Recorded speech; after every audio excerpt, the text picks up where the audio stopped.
Election में fourth phase की voting से पहले हिंदू मुसलमान का मुद्दा आज और गर्म हो गया।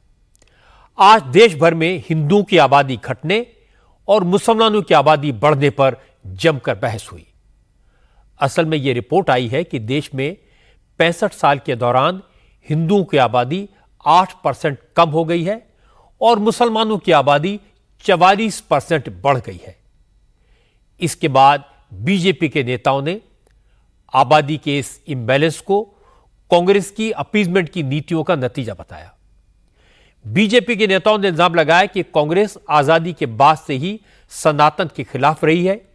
इसी का नतीजा कि देश में हिंदू घट रहे हैं, मुसलमान बढ़ रहे हैं और अब कांग्रेस मुसलमानों को आरक्षण देने की बात कह रही है। लेकिन कांग्रेस ने इस रिपोर्ट को चुनाव के दौरान असली मुद्दों से जनता का ध्यान भटकाने की साजिश बता दिया।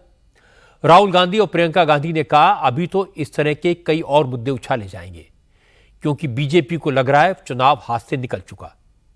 लेकिन अमित शाह ने कहा कि 3 चरणों में बीजेपी 200 के आंकड़े को पार कर चुकी है और बाकी 4 चरणों में 400 पार हो जाएगी। हालांकि असदुद्दीन ओवैसी ने इस मामले में अलग तरह की बात कही। ओवैसी ने कहा मुसलमानों पर आबादी बढ़ाने का इल्जाम सरासर गलत है। उन्होंने प्रधानमंत्री नरेंद्र मोदी से लेकर अमित शाह और स्वर्गीय गुरु गोलवलकर तक का नाम लिया और उनके भाई बहनों की संख्या गिना दी। ओवैसी ने कहा आबादी का मुद्दा और कुछ नहीं, बीजेपी की भारत को हिंदू राष्ट्र घोषित करने की साजिश का हिस्सा है। इस मुद्दे पर सुधांशु त्रिवेदी, तेजस्वी यादव, अनिल देसाई, स्मृति ईरानी, साक्षी महाराज और केसी त्यागी से लेकर विश्व हिंदू परिषद के सुरेंद्र जैन तक सब बोले। मैं आपको इनमें से कुछ लोगों की बात सुनवाऊंगा, लेकिन पहले यह बता देता हूं कि यह रिपोर्ट आई कहां से, इसे किसने बनाया, जिसमें कहा गया कि देश में हिंदुओं की आबादी लगातार घट रही है और मुसलमानों की आबादी बढ़ गई है। जिस रिपोर्ट की चर्चा हो रही है वो रिपोर्ट प्राइम मिनिस्टर की इकोनॉमिक एडवाइजरी काउंसिल ने तैयार की है। यह रिपोर्ट 1950 से 2015 तक 65 साल के आंकड़ों की स्टडी करके तैयार की गई है। इस रिपोर्ट में भारत के अलावा पड़ोसी देशों जैसे कि नेपाल, म्यांमार, मालदीव्स, पाकिस्तान, श्रीलंका और बांग्लादेश में डेमोग्राफिक चेंज का एनालिसिस भी किया गया है। इस रिपोर्ट में सबसे बड़ी बात यह कही गई कि 1950 से 2015 के बीच भारत में हिंदुओं की पॉपुलेशन में करीब 8% की गिरावट आई है। वहीं मुस्लिम समुदाय की आबादी करीब 44% बढ़ गई है। 1950 में देश की कुल आबादी में हिंदू 85% थे, लेकिन 2015 में हिंदू 78% ही रह गए। दूसरी तरफ 1950 में देश की कुल आबादी में मुसलमानों की हिस्सेदारी लगभग 10% थी, जो 2015 में बढ़कर 54% हो गई। यानी पॉपुलेशन में हिंदुओं का हिस्सा तो घटा पर मुसलमानों की आबादी बढ़ गई। इस रिपोर्ट में एक और खास बात यह है कि वो भारत में पिछले 65 साल में हिंदुओं को छोड़कर बाकी ज्यादातर धर्मों की आबादी बढ़ी है, उसमें भी मुसलमानों की पॉपुलेशन सबसे ज्यादा बढ़ी। 65 साल पहले देश में ईसाई लगभग 2.25% थे, 2.25%। 2015 में क्रिश्चियंस की जनसंख्या 2.5% से ज्यादा हो गई। इसी तरह सिख समुदाय की पॉपुलेशन 1.25% से बढ़कर 1.85% हो गई। बौद्ध धर्म को मानने वालों की संख्या भी बढ़ी। भारत में सिर्फ जैन और पारसी समुदायों की पॉपुलेशन पिछले 65 साल में कम हुई है। इंटरेस्टिंग बात यह कि सिर्फ भारत में नहीं, भारत के पड़ोसी मुल्कों में भी हिंदुओं की आबादी में कमी आई है। नेपाल और म्यांमार में, भूटान, पाकिस्तान, बांग्लादेश और श्रीलंका में हिंदुओं की संख्या में जबरदस्त कमी देखने को मिली। इस रिपोर्ट को तैयार करने में शामिल इकोनॉमिस्ट प्रोफेसर शमिका रवि ने कहा कि भारत के सारे पड़ोसी देश ऐसे हैं जहां पर मेजॉरिटी पॉपुलेशन बढ़ी है, लेकिन भारत में उल्टा हुआ है। यहां मेजॉरिटी की आबादी कम हुई है और माइनॉरिटीज की जनसंख्या बढ़ी है। प्रोफेसर शमिका रवि ने कहा इसके लिए कन्वर्जन और घुसपैठ जैसे कई कारण हो सकते हैं। इंडिया का जो ट्रेंड है पिछले 65 साल में, हमारा ट्रेंड है, देखिए, जो ज्यादातर लिबरल डेमोक्रेसीज है जैसे यूरोप में है, ओईसीडी कंट्रीज, रिचर कंट्रीज में, उस तरीके का ट्रेंड है कि हमारे यहाँ मेजॉरिटी का शेयर घटा है और माइनॉरिटी का शेयर बढ़ा है। हिंदू जो मेजॉरिटी रिलीजन है उसका शेयर 7.82% घटा है जी। और जो माइनॉरिटी अगर आप देखें तो सिर्फ मुस्लिम माइनॉरिटी नहीं, आपको हर एक माइनॉरिटी का स्टेटस देखना होगा, इन सभी का बढ़ा है सिवाय Jains and Parsis which have actually fallen. इसके कारण बहुत होते हैं। सोशियो इकोनॉमिक जब हम कहते हैं तो उसमें देखिए गरीबी एक रीजन है, मोर्टेलिटी नंबर्स अगर हम देखें, कितने सर्वाइवल बच्चे सर्वाइव कितने कर पाते हैं, migration is often a big number. जैसे यूरोप में जब हम देखते हैं तो कुछ देशों में जहां पे 30-35% there has been a reduction in majority and वो भी रिसेंट ईयर्स में हुए हैं, तो migration is a reason. Now in the Indian case इसको उसमें हम लोग को exact migration data, fertility data, conversion data, इन सभी को डिटेल में देख we will be able to answer. जैसे हिंदुस्तान में हिंदुओं की संख्या घटने और मुसलमानों की आबादी में जबरदस्त इजाफे की बात सामने आई तो इस पर सियासत शुरू हो गई। सबसे पहला रिएक्शन केंद्रीय मंत्री गिरिराज सिंह का आया। गिरिराज ने कहा अब साफ हो गया कि पिछले 60 साल में कांग्रेस के राज में भारत को इस्लामिक स्टेट बनाने की साजिश रची जा रही थी। गिरिराज सिंह ने कहा जिस रफ्तार से मुसलमानों की पॉपुलेशन बढ़ रही है उससे हिंदुओं के अल्पसंख्यक बन जाने का खतरा पैदा हो गया है। इन्होंने एक तरह से चारागाह बना दिया भारत को, बिहार को, रोहिंग्या, बांग्लादेशी घुसपैठी, इसको वोट बैंक कांग्रेसियों ने बनाया और ये भारत के सनातन को खत्म करने की एक साजिश भी है।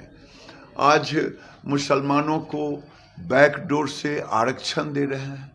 ये हिंदुओं की घटती हुई आबादी, मुसलमानों की बढ़ती हुई आबादी, आप देखें 0 से 14 वर्ष के बच्चे की आयु मुसलमान में कितने परसेंट है, हिंदू में कितने परसेंट है आने वाले दिन में। और दूसरा देखें हमारा फर्टिलिटी रेशियो, उनका फर्टिलिटी रेशियो हिंदुओं के फर्टिलिटी रेशियो से 1% अधिक है, 1.25%। ये 1.25% अधिक होना ये बताता है कि आने वाले दिन में भारत को लोग इस्लामिक स्टेट बनाना चाहते हैं और ये साजिश बहुत बड़ी साजिश है। उसमें कांग्रेस का सबसे बड़ा तुष्टीकरण रोल रहा आजादी के बाद से। इसके बाद बीजेपी के एमपी और तेज तर्रार प्रवक्ता सुधांशु त्रिवेदी ने पूछा अब इस रिपोर्ट पर कांग्रेस के नेता क्या कहेंगे। सुधांशु त्रिवेदी ने कहा न तो ये रिपोर्ट बीजेपी ने तैयार की है, न बीजेपी ने यह कहा कि मुसलमानों को आरक्षण देंगे। सुधांशु त्रिवेदी ने कहा रिपोर्ट में जो सामने आया वो सच्चाई है और इसकी एक ही वजह है तुष्टीकरण, अपीजमेंट। कांग्रेस के तुष्टीकरण वाले सेक्युलरिज्म ने ऐसे हालात बनाए हैं जिनकी वजह से मुसलमानों की पॉपुलेशन बढ़ती जा रही है और हिंदुओं की संख्या घट रही है। आंकड़ों में तर्क की गुंजाइश नहीं रहती। अगर हिंदू पॉपुलेशन 88% थी, आज 79.8% है और मुस्लिम पॉपुलेशन 9.5 थी, आज 14.5 है, तो इसमें किंतु परंतु की गुंजाइश नहीं। सिर्फ फर्टिलिटी रेट से तो बाकी सब जातियां बढ़ेंगी, मगर मुस्लिम फर्टिलिटी रेट से भी बढ़ेंगे, कन्वर्जन से भी बढ़ेंगे, इन्फिल्ट्रेशन से भी बढ़ेंगे, क्योंकि इस पे आपको सेकुलर संरक्षण प्राप्त है। इसलिए जब 3 तरीके से बढ़ेंगे, अन्यथा मैं पूछना चाहता हूं अगर फर्टिलिटी रेट कम थी तो धुबरी बरपेटा में 35% कैसे हो गए भाई? 2 दशक के अंदर 8% से 35%। कौन सी फर्टिलिटी रेट कम थी भाई? ये आंकड़ा हमेशा से पब्लिक डोमेन में है। कब से? 2012-13 से, हमारी सरकार आने से पहले पब्लिक डोमेन में। तो देखना है तो बहुत स्पष्ट रूप से देखिए कि यदि जनसंख्या इस रफ्तार से बढ़ी है और कांग्रेस कहती है कि मुस्लिमों को जनसंख्या के आधार पर हम आरक्षण देंगे और पूरा का पूरा देंगे, जो लालू यादव जी ने कहा था, तो अब ये पूरा का पूरा आरक्षण किस में से काट के देंगे? SC ST OBC में से ही तो काटेंगे। तो सवाल यह है कि इस विकरालता से बढ़ती जनसंख्या के द्वारा उतनी ही प्रबलता के साथ किसका आरक्षण कटेगा, यह बहुत बड़ी चुनौती है। जब बीजेपी के नेताओं ने हिंदू और मुसलमान की आबादी का मुद्दा उठाया तो रायबरेली में मौजूद प्रियंका गांधी से सवाल पूछे गए। प्रियंका ने सीधी बात नहीं की, उन्होंने कहा कि बीजेपी वाले तो कुछ भी बकवास करते रहते हैं, ये कोई मुद्दा है? प्रियंका ने कहा बीजेपी असली मुद्दों पर बात क्यों नहीं करती, इसीलिए इधर उधर की बात करती है। लोगों के साथ मीडिया को भी ये बात समझ लेनी चाहिए। दीदी, प्रधानमंत्री की आर्थिक सलाहकार परिषद की एक स्टडी में पाया गया है 1950 से 2015 के बीच हिंदुओं की आबादी 7.8% घट गई है, जबकि भारत की जनसंख्या में अल्पसंख्यक समूहों की हिस्सेदारी बढ़ गई है। ये कहाँ से आया? ये सवाल कहाँ से आया आपके पास? ऑफिस की तरफ से ना? ऑफिस को बोलो प्रियंका जी पूछ रही है किसने भेजा उन्हें। ठीक है, ये मुद्दे नहीं है। मुद्दे हैं बेरोजगारी, मुद्दा है महंगाई, मुद्दा है महिलाओं पे जो अत्याचार हो रहे हैं, मुद्दा है कि किसानों के साथ क्या हो रहा है, किसान क्यों कमा नहीं पा रहा है खेती से, उनके लिए क्या किया है सरकार ने, ये है मुद्दा। लेकिन गिरिराज सिंह कांग्रेस को दोष दे रहे हैं इसके लिए। किसी को भी कुछ भी बोल दें, ये लोग तो कुछ भी बोल दें, रोज रोज कुछ नया बोलते हैं, अपने आप कोई मुद्दा निकालते हैं। चुनाव के समय वो मुद्दे उठाएं जिनसे जनता का ताल्लुक है। जनता को मतलब आज किस चीज से है? महंगाई से है, बेरोजगारी से है, खेती में जो मुश्किलें हैं उससे है। प्रियंका को जवाब दिया स्मृति ईरानी ने। अमेठी में मौजूद स्मृति ईरानी ने कहा इस रिपोर्ट ने कांग्रेस की नीतियों की पोल खोल दी है। अब देश को पता चल गया है कि कांग्रेस के राज में किस तरह हिंदुओं को सताया और दबाया गया। इसी का नतीजा है कि हिंदुओं के देश में हिंदुओं की संख्या घट रही है। स्मृति ईरानी ने कहा जहां तक दूसरे मुद्दों का सवाल है तो राहुल और प्रियंका जगह और मुद्दा खुद तय करें। उनके लिए तो बीजेपी के सुधांशु त्रिवेदी ही काफी हैं। यही कांग्रेस पार्टी की हमारे देश में लेगेसी रही है, हिंदू समाज की प्रताड़ना, हिंदू समाज को वंचित रखना और हिंदू समाज और सनातन धर्म का अपमान करना। ये जिस आंकड़े की आप बात कर रहे हैं वो प्रतिबिंब है कि कांग्रेस के राज में किस प्रकार से हिंदू समाज के ऊपर जिस प्रकार से सामाजिक प्रहार हुए हैं, हमारे समाज को जाति के आधार पर बांटने की किवायत हुई है, ये उसी का एक साक्ष्य है, ये उसी का एक परिणाम। देखिए, ऐसा है कि मुद्दों से भागने की उनकी पुरानी आदत है। मैंने कल भी कहा, आज भी कहती हूँ, हमारे पार्टी के एक प्रवक्ता हैं सुधांशु त्रिवेदी जी। आप दोनों कांग्रेस के इन सो कॉल्ड दिग्गज नेताओं को जो भी इनका चैनल है वो चुने, वो समय चुने, एंकर चुने, मुद्दा चुने। पंडित जी काफी है निपटाने के लिए। लेकिन तेजस्वी ने एक बेसिक सवाल उठाया। तेजस्वी यादव ने कहा कि 2021 की जनगणना अब तक हुई नहीं है तो आबादी का यह आंकड़ा आया कहां से? तेजस्वी ने कहा बीजेपी ऐसे नकली मुद्दों में फंसाकर जनता को मूर्ख बना रही है। आप देखिएगा जो सेंसस होना था 21-22 में, आज 24 हो गया, अभी तक तो हुआ नहीं। ये केवल देश की जनता को भ्रम में डालना और लोगों में नफरत फैलाने की बात ये लोग करते हैं। ये पूरी तरीके से प्रधानमंत्री जी, भाजपा के लोगों का यही एजेंडा है। 10 साल तक इन्होंने लोगों को ठगा है और फिर ठगना चाहते हैं। हालांकि जिस रिपोर्ट की बात हो रही है वो 2015 तक की जनसंख्या के आधार पर बनाई गई है, लेकिन विश्व हिंदू परिषद ने जनसंख्या के इस असंतुलन को देश के लिए बेहद खतरनाक बताया। वीएचपी के नेता सुरेंद्र जैन ने कहा आंकड़ों में तो मुस्लिम आबादी 44% बढ़ी, पर अगर घुसपैठियों को जोड़ दें तो मुस्लिम पॉपुलेशन इससे भी कहीं ज्यादा बढ़ी है। सुरेंद्र जैन ने कहा आबादी बढ़ने के साथ साथ मुसलमानों में एग्रेसिवनेस भी बढ़ रही है और यह देश के लिए खतरनाक है। इसमें यदि अवैध मुस्लिम घुसपैठिए, चाहे वो रोहिंग्या के रूप में हो, चाहे बांग्लादेशियों के रूप में हो, उनको अगर जोड़ दिया जाए, जो जनगणना में शामिल नहीं होते उनको यदि जोड़ दिया जाए तो ये आंकड़े और ज्यादा खतरनाक दिखाई देंगे। ऐसा लगता है मुस्लिम समाज का एक वर्ग आबादी बढ़ाने को अपने धार्मिक कर्तव्य एक जिहाद के रूप में देखता है, और इसलिए केवल भारत में नहीं, आज संपूर्ण विश्व के अंदर मुस्लिम आबादी जिस तेजी से बढ़ रही है वहां उन देशों के लिए खतरे का विषय बन रही है। और केवल आबादी नहीं बढ़ रही, आक्रामकता बढ़ रही है। कभी कहेंगे इनके नेता हम 70% को गंगा में बहा देंगे, कभी सुप्रीम कोर्ट के निर्णय को धता बताकर राम मंदिर की जगह बाबरी मस्जिद फिर बना देंगे क्योंकि सत्ता हमारे पास आने वाली है। कभी कहेंगे 15 मिनट के लिए सेना को बीच में से हटा लो, पुलिस को बीच में से हटा लो, फिर हम देखेंगे तुम्हारा क्या हल करते हैं। हमारे देवी देवताओं का मजाक उड़ाते हैं और कोई एक व्यक्ति ऐसी बात कह दे जो इनको अच्छी ना लगे, सर तन से जुदा गैंग सक्रिय हो जाता है, कन्हैया जैसों की गर्दन काट दी जाती है। ये बढ़ती हुई आक्रामकता किसी के लिए भी ठीक नहीं है। इसके बाद राहुल गांधी का बयान भी आया।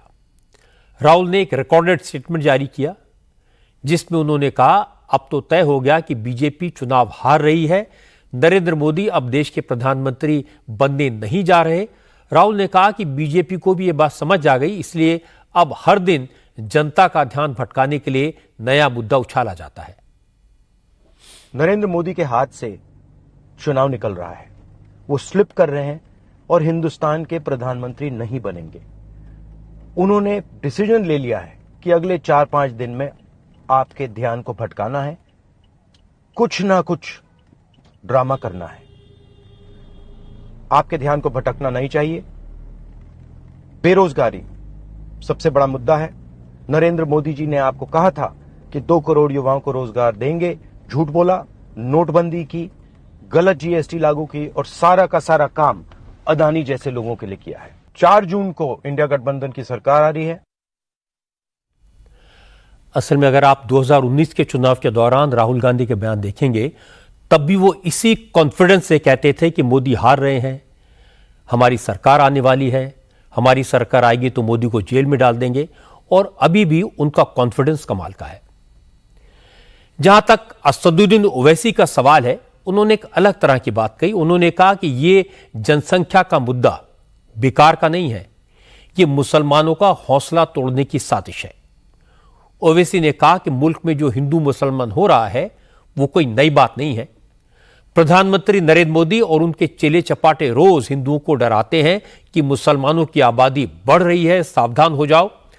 ओवैसी ने हैदराबाद की रैली में कहा, मोदी दूसरे मुल्कों में जाते हैं तो मुसलमानों को दौड़ दौड़कर गले लगाते हैं, लेकिन यहां उनकी पार्टी के लोग कहते हैं कि मुसलमानों को बर्बाद करना है तो मोदी को वोट दो। वजीर आजम बोल रहे हैं कि पूरी दुनिया में मुसलमान बदल रहा है और भारत में हिंदू मुसलमान हो रहा है। 10 साल से आप ही कर रहे हैं मुसलमान मुसलमान मुसलमान। वजीर आजम का एक पार्टी का जिम्मेदार है। अच्छा हुआ याद आ गया, वरना भाषण कमजोर पड़ जाता। बाराबंकी के एक बीजेपी के लीडर है, उनका नाम रंजीत बहादुर श्रीवास्तवा।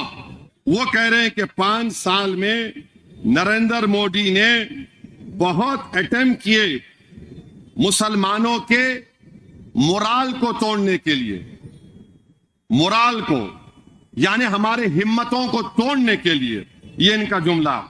और उन्होंने बोल रहे कि वोट फॉर पीएम मोदी, आप मोदी को वोट दो ताकि मुसलमानों को बर्बाद कर सके।